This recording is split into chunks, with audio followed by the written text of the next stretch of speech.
रहमान रहीम। Class चौथों पाण शुरू कंदासीं साइंस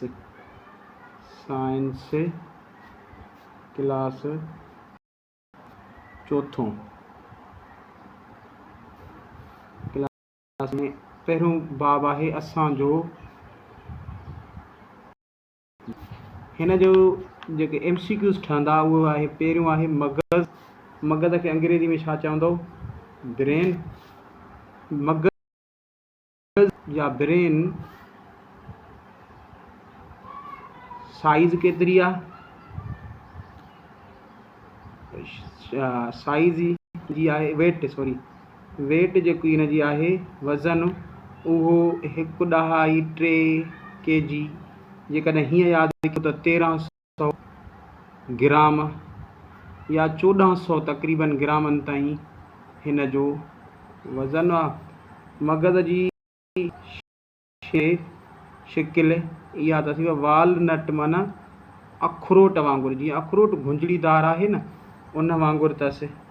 हिन जो कलर कीअं आहे, हिन जो कलर आहे पिंकिश गुलाबी। छाजे करे उहो रत जे ॻाढ़ियूं नालियूं जेके वञनि, रत जी नालियूं वञनि थियूं न उन्हनि जो रंग ॻाढ़ो हूंदो आहे, हुन में हेमोग्लोबिन आहे उहो जे गुज़रनि थियूं त हिन जो रंग पिंकिश थो नज़र अचे। ठीकु आहे। कंपोज़िशन याने ही ठहियलु छाजो आहे, कंपोज़्ड ऑफ न्यूरॉन सेल। ठीकु आहे। न्यूरॉन सेलनि जो ठहियलु आहे, सॼो दिमाग़ न्यूरॉन सेलनि जो ठहियलु आहे। ऐं हिते 2 पॉइंट्स अहिड़ियूं आहिनि जेके तव्हांखे ॿुधाईंदा हलूं त पहिरीं ॻाल्हि जेको मथे में सूरु पवंदो आहे न, हेडेक, मथे जो सूरु उहो न हूंदो आहे। ब्रेन में पाण में सूरु नाहे पवंदो, ब्रेन एक नाहे। छाजे करे त ब्रेन में दिमाग़ में सूर वारा रिसेप्टर कोन्हनि। ठीकु आहे। असल में जेको असांखे मथे में सूरु पवंदो आहे न उहो मथे जो सूरु या दिमाग़ जो सूरु न हूंदो आहे, उहो मथे जो इन्फेक्शन हूंदो आहे या दिमाग़ जे मेम्ब्रेन जो सूरु हूंदो आहे। बाक़ी दिमाग़ में पाण में सूर वारा कोई बि रिसेप्टर न आहिनि। MCQs यादि करे छॾिजो, मथे जो सूरु दिमाग़ जो न हूंदो आहे।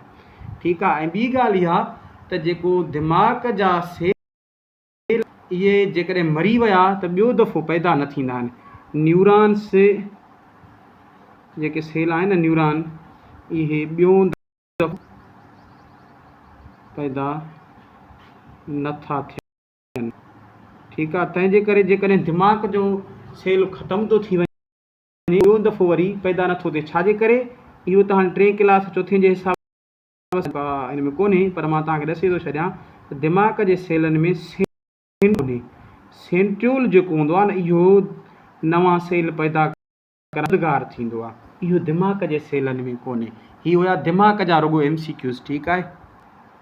दिमाग़ जेको आहे control centre of the body आहे, कंट्रोल सेंटर ऑफ सॼे जिस्म ते दिमाग़ कंट्रोल कंदो आहे।